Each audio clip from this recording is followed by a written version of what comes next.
Chapter 1 Tough Alice. The pig fell down the rabbit hole, turning snout over tail and squealing as it went. By the third level, it had begun to change. Wonderland was like that. 1 minute pig. The next pork lane. It passed Alice on the fourth level. For contrary to the law of physics, she was falling much more slowly than the pig. Being quite hungry, she reached out for it, but sooner had she set her teeth into its well-done flesh, then it changed back into a live pig. Its squeals startled her, and she dropped it, which made her use a word her mother had never even heard, much less understood. Wonderland's Dennison had done much for Alice's education, not all of it good. I promised I would be a vegetarian if only I land safely, Alice said, crossing her fingers as she fell. At that very moment, she hit bottom, landing awkwardly on top of the pig. I say of a. The pig swore, swatting at her with his hard trotter. Luckily, he passed and ran right off toward a copse of trees, calling for his mom. The same to you, Alice shouted after him. She didn't know what he said, but guessed it was in pig Latin. You shouldn't complain, you know. After all, you're still whole. Then she added softly, and I can't complain either. If you'd been a pork alone, I wouldn't have had such a soft landing. She found over the years of regular visits that it was always best to praise Wonderland out loud for its bounty, however bizarre that bounty might be. You didn't want to leave Wonderland mad at you. There were things like the Jabberwock, for instance. The very moment she thought the word, she heard the best word behind her. That was another problem with Wonderland. To think about something and it appeared. Or don't think about something, Alice reminded herself. It still might appear. The Jabberwock was her own personal Wonderland demon. It always arrived something during her visit, and someone, her chosen champion, had to fight it, which often signaled an end to her time there. Not so soon. Alice wailed in the general direction of the world. I hadn't much of a visit yet. The Jabberwock sounded close, so Alice sighed and raced after the pig into the woods. The woods had a filter of green and yellow leaves. Overhead, as lacy as one of her mother's parasols, it really would have been quite lovely if Alice hadn't been in such a hurry. But it was best not to linger anywhere in Wonderland before the Jabberwock was dispatched. Tarrying simply invited disaster. She passed the caterpillar's toadstool. It was as big as her Uncle Martin, and as tall and pasty white, but it was empty. A sign by the stalk said, gone fishing. Alice wondered idly if the caterpillar fished with the worms, then shook her head. Worms would be too much like using his own family for bait, though she had some relatives for whom that might not be a bad idea. Her cousin Albert, for example, was like to stick frogs down the back of her dress. Behind the Jabberwock ward again. Bother, said Alice. It began to zigzag through the trees. Haste, came up a voice from above her. It makes wastrels. Alice stopped and looked up.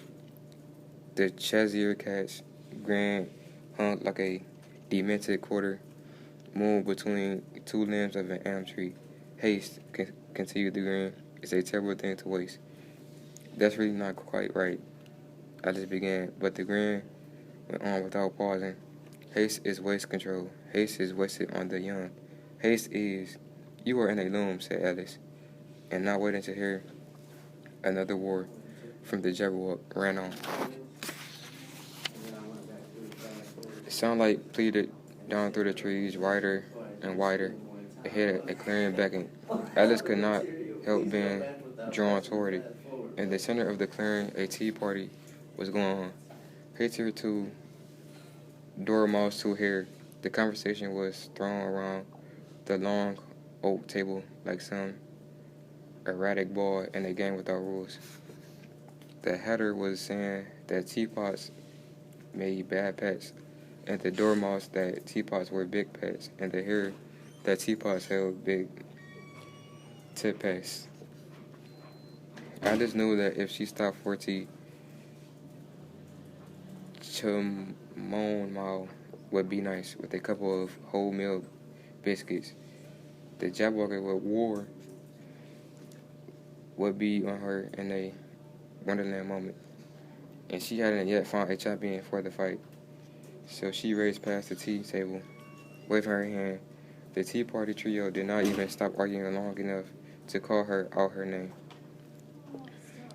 Alice knew from long experience that Wonderland friends were hardly the kind to send postcards or to remember their birthday, but she had thought they might at least wave back. After all the time she had poured for them and brought them cakes from the Duchess' pantry, the last trip to Wonderland, she even come down the rabbit hole with her pockets stuffed full of fruit. Scones because the Dormouse had never tried them, with currants. He had spent the entire party after that making jokes about current affairs, and the hare had been laughing the whole time.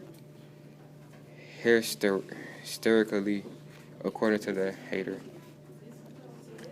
We had a simply wonderful time, Alice thought. It made her a bit cranky that the three ignored her now. But she didn't stop to yell at them or complain. The Jabberwock's wars was too close for that. Directly across the clearing was a path. On some of her visits, the path was there. On others, it was 20 feet to the left or right. She raced toward it, hoping the White Knight would be waiting. He was the best of her champions, no matter that he was a bit old and feeble. At least he was always trying, quite trying. She thought suddenly. She even settled for the Tweedle twins, though they fought one another as much as they fought the Jabberwock. Dee and Dum were their names, but she thought a bit acidly, perhaps Dumb and Dumber more accurately described them. And then there was the Beamish boy. She didn't much like him at all, though he was the acknowledged Wonderland ace, renowned in song and story for beating the Jabberwock. He was too much of a bully for Alice's taste, and he was always insistent on taking the Jabberwock's head off with him. Even for Wonderland, that was a messy business.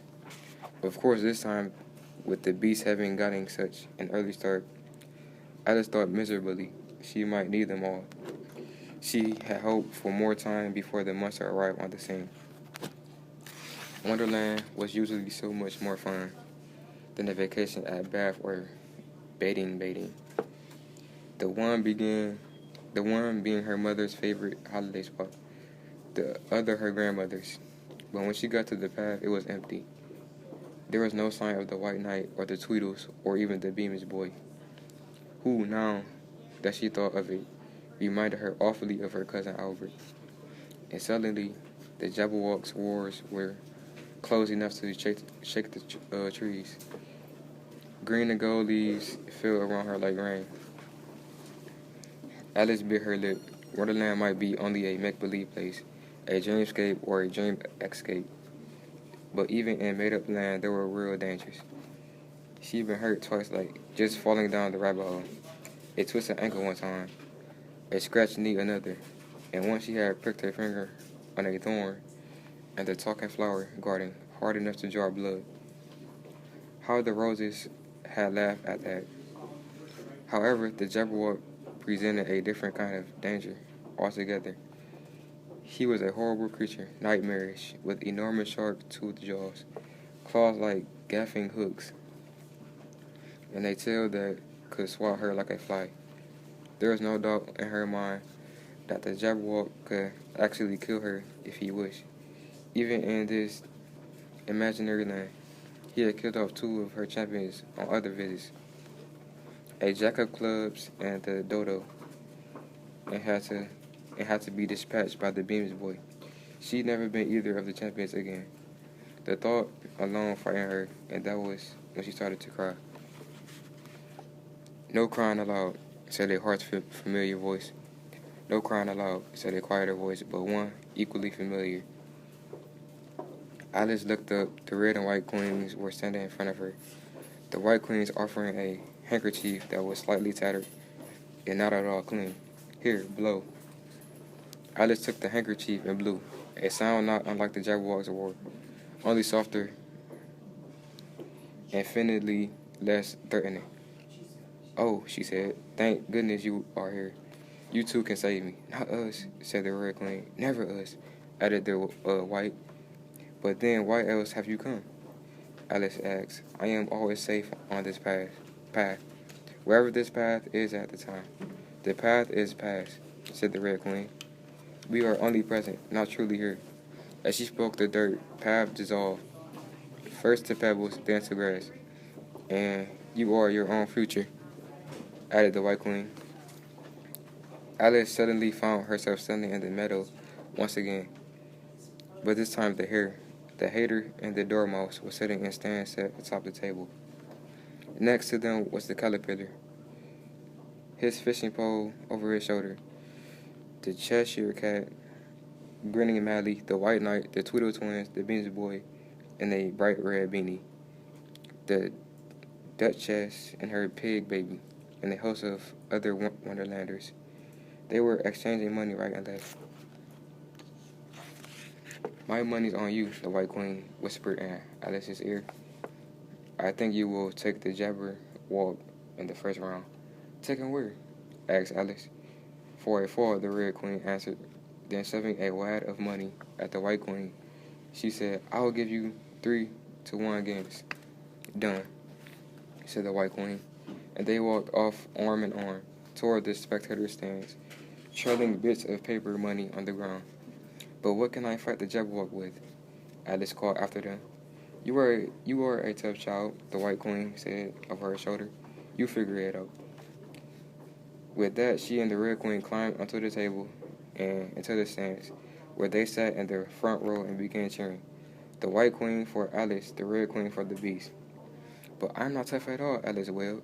I've never fought anything before. Not even Albert. She had only told on him and had watched with satisfaction with her mother and his father punished him. Or at least that had seemed satisfactory at first. But when his 3 older sisters had all persisted in calling, Tattletale Twit, your tongue was split after her for months, and hadn't very satisfactory at all. I am only, she wept aloud, a Tattletale, not a knight. It's not night now, shouted the hater. Day, it's day. A frab joyous day. The hare sang out. The Bemis boy giggled and twirled the propeller on the top of his cap, puffing 5 interlocking rings into the air above the crowd. The caterpillar waved his arms gaily, and the Jabberwock with eyes aflame burst out of the tulgey wood, alternately roaring and burbling. It was a horrendous sound, and for a moment Alice could not move at all. 1, 2, shouted the crowd. Through and through, the Jabberwock lifted his tail and slammed it down in rhythm to the chanting. Every time his tail hit the ground, the earth shook. Alice could feel each tremor move up from her feet through her body, till it seemed as if the top of her head would burst open with the force of the blow. She turned to run. She ain't got no verbal blade, cried the Duchess, waving a fist.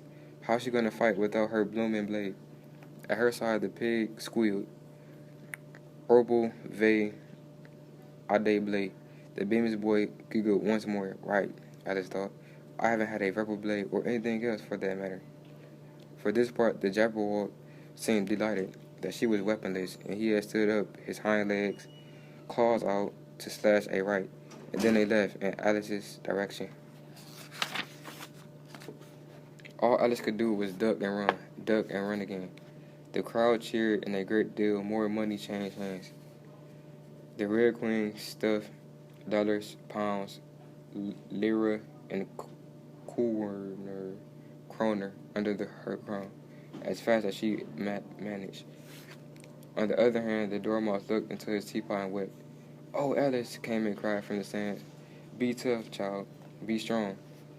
It was the White Queen's voice. "You do not need a blade. You just need courage." Courage? Alice thought. What come much easier with a blade? But she didn't say that out loud. Her tongue felt as if it had been glued by fear to the roof of her mouth, and her feet brought the Queen's claws to the ground.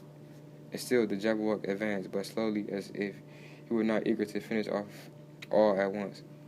He is playing with me, Alice thought, rather like my cat, Dinah. It was not a pleasant thought. She had rescued many a mouse, for Dinah's claws, and very few of them had lived for more than a minute or two after. She tried to run again, but couldn't. Suddenly, she quit enough of Wonderland. But Wonderland was not quite done with Alice. The Jabberwock advanced. His eyes lit up skyrockets, and his tongue flicked in and out. "Oh, Mother," Alice whispered, "I am very for all the times I was naughty.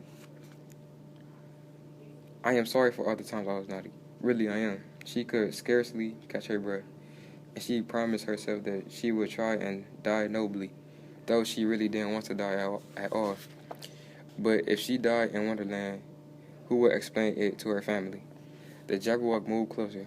He slobbered a bit over his pointed teeth.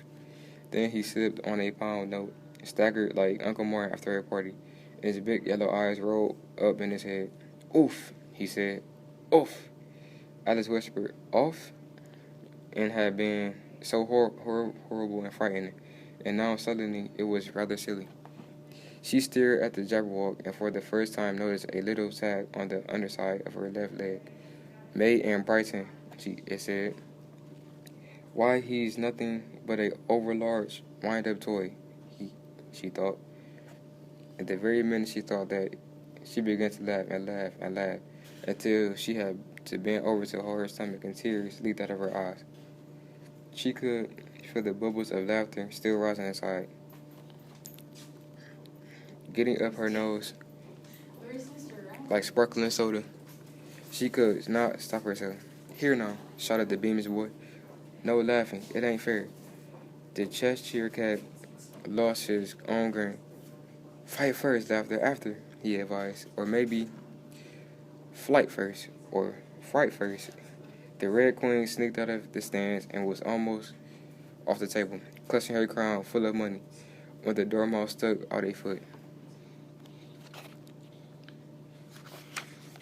"Not going off with her moolah, Queenie," the Dormouse said, taking the crown from her and putting it on top of the teapot, still laughing but no longer on the edge of hysteria.